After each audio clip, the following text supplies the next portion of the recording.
Greetings to you. This is a video series that I wanted to make for a long time, and it's hard to share, but it's important to share. And it's about entities.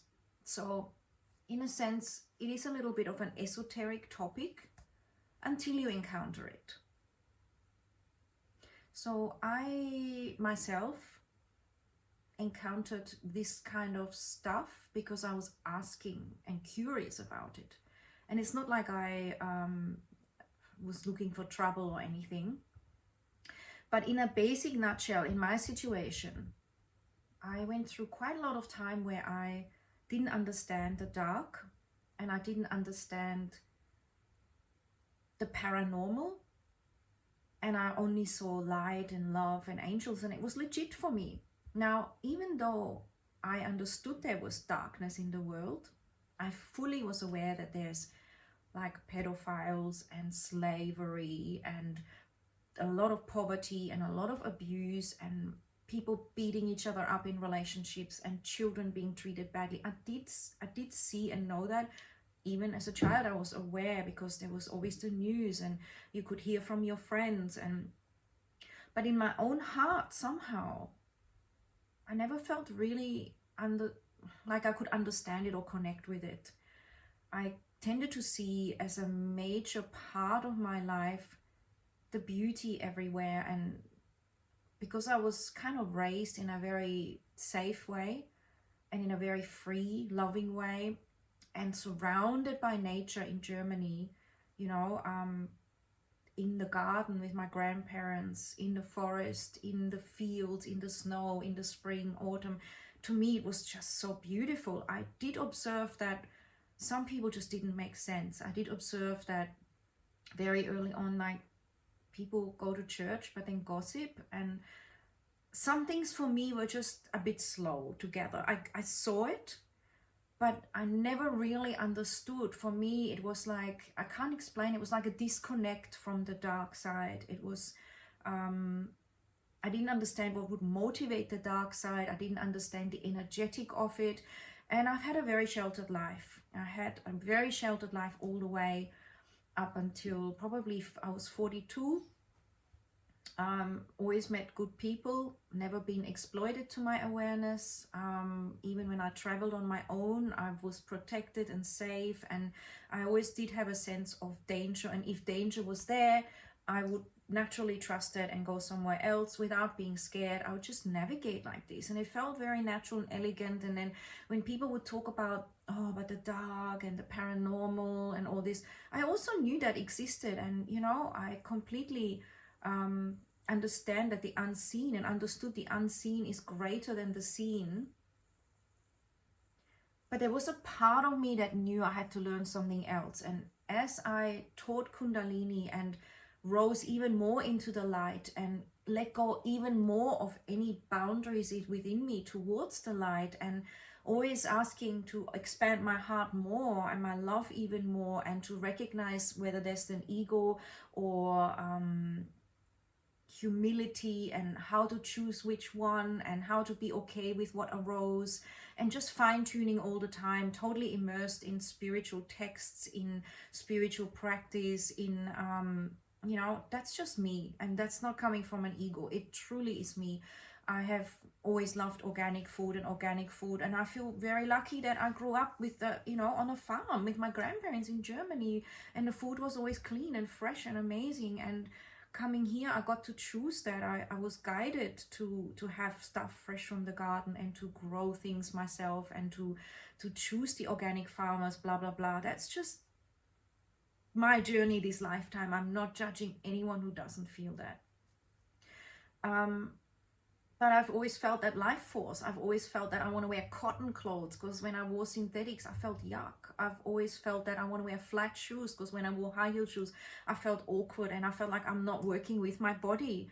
I've always felt that I don't want to go out at night at 11 to party and be cold and feel like a wreck the next day. I would come home and I would wear a coat instead of going out, you know, cold and trying to look pretty.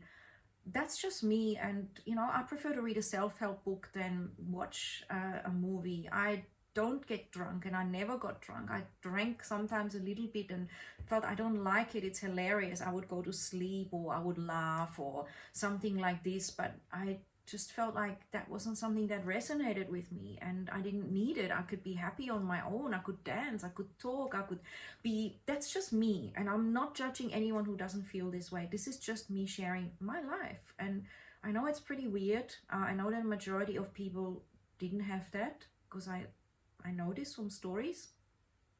But I also have to own that, and often I felt embarrassed to share my journey because it seemed so weird and Puritan or sheltered or optimistic, and sometimes I felt isolated because of this.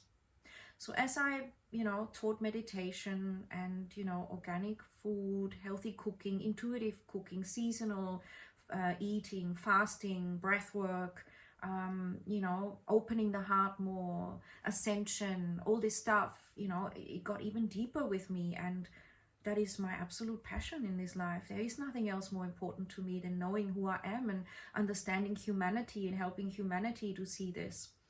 But a part of me was really still curious about the dark. What makes people dark? What is this thrill about some people to totally, this idea of Satan just sounded insane to me. The idea of something wanting to swallow up your energy and take over your life sounded insane to me. Like, why would anything want to do that? Isn't their own life experience enough? The idea that something doesn't feel complete in itself and wants to thrive off something or someone else. Now, I knew in the plant and animal kingdom it happens. There's these relationships that are not always symbiotic or healthy or thriving for all relationships. There's so much there in the plant kingdom, in the animal kingdom. There's not always an instant harmony. Harmony is created through imbalance and a takeover and a release and a fight for survival and a survival of the fittest. So I guess through that I realized it had to be the same with humans, and I wanted to find out more. So I asked, what is this dark, and what is this unconsciousness, or this energy vampire thing? And even that is in itself an illusion, because you can never be killed. You are an infinite energy, and as something tries to suck energy from you, you can always bring more energy in, and you are an infinite supply. But all of this has to be recognized in the system of the world that we live in. So I asked, and so I met people when my marriage contract finished with my husband, who was a very good person, loving, kind, into equality, and even once we divorced, he was a friend.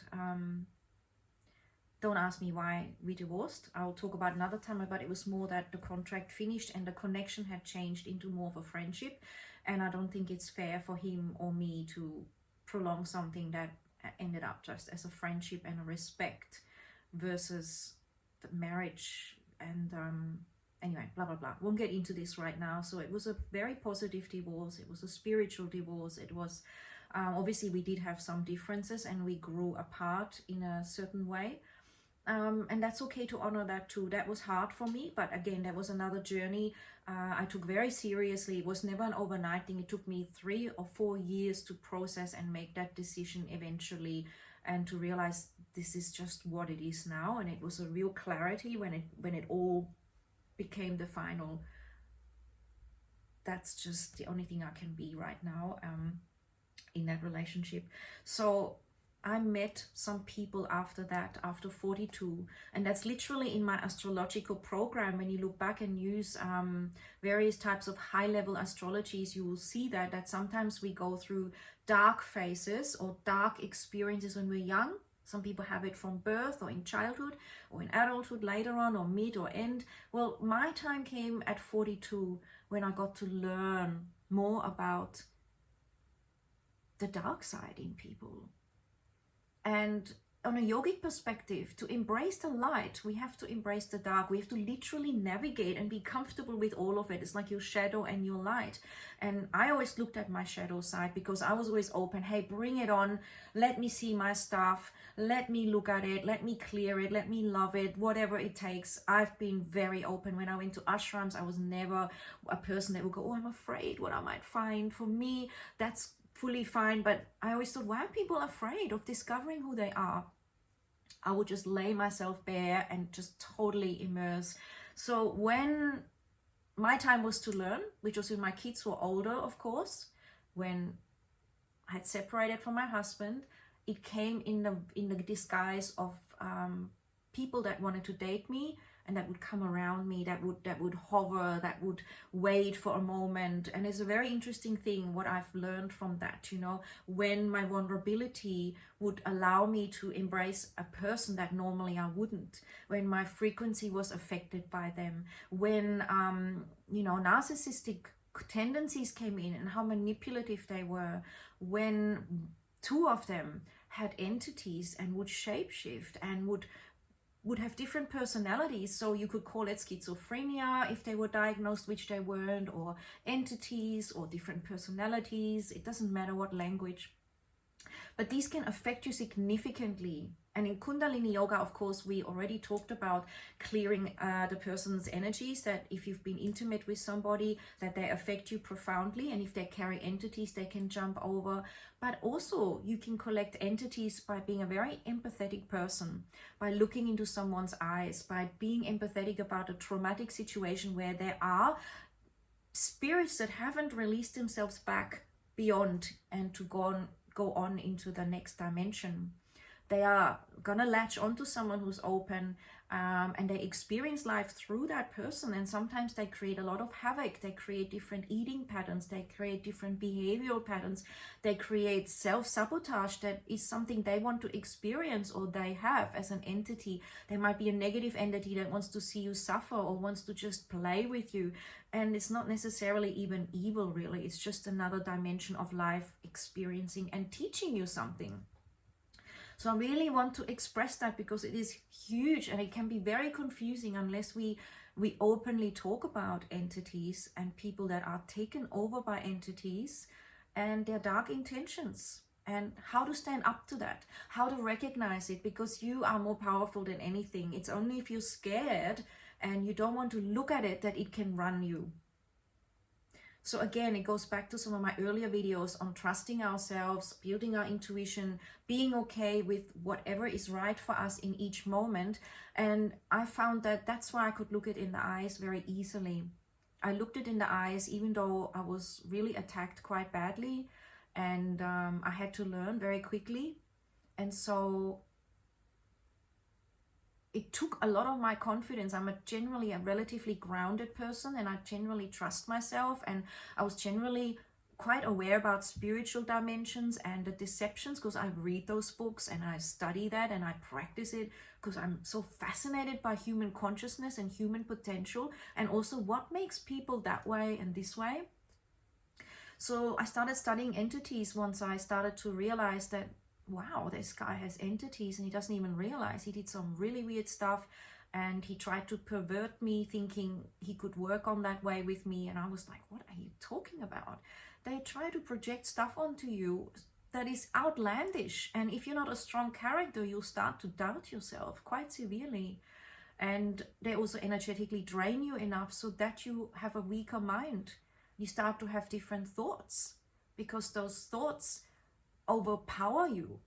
I've never ever been a depressed kind of person, but when I was with someone that was depressed and quite deceptively full of entities and full of all sorts of things that used to drive me nuts, I used to say, how does that make sense? How does this? After a while, I started to have these thoughts like, why do I even teach yoga, or what is this? And I started to realize that was not the real me.